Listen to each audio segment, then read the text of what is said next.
From our Center for the Arts studio, this is your AU TV 20 Sports Break. I'm Mackenzie Flume. Thanks for tuning in. Yesterday, the Ashland University football team traveled across the pond to Canton to take on Walsh University in their first conference game of the season and their first conference game in the GMAC ever. Coming off the Quincy win from last week, the guys gained some confidence and brought it with them to Glen Oak High School as the Eagles picked up their second win of the season, outscoring the Cavaliers 37-10. Coach Owens wasn't entirely happy, saying, it's nice to win, and the defense played a lot better. We have played well on times on offense. We have a lot of work to do. Ashland improved to 2-2 on the season. Leading the Eagles were quarterback Austin Brenner with 2 touchdowns himself, and he also went 20 for 29 with 296 yards. Another familiar name this season, Garrett Turnbull, who had 7 catches, 127 yards, and a touchdown.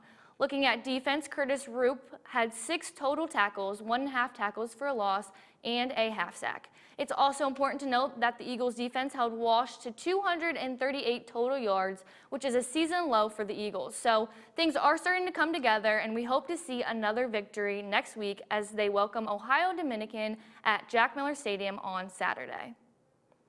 The Ashland High School girls volleyball team dropped a tough match against OCC opponent Worcester.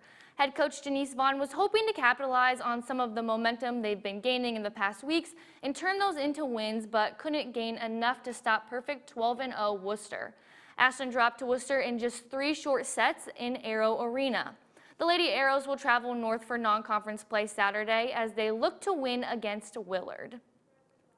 And yet again, Joe Burrow has taken down Trevor Lawrence, this time in some Thursday night NFL football. The Bengals hosted the Jacksonville Jaguars last night at Paul Brown Stadium in Cincinnati. Trevor Lawrence looked fresh in the first half with multiple big plays, a personal touchdown, and led the Bengals 14-0 in the first half.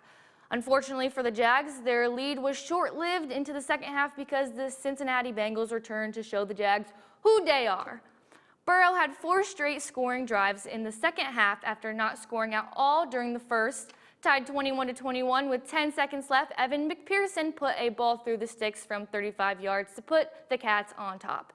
They went on to defeat the Jaguars 24-21.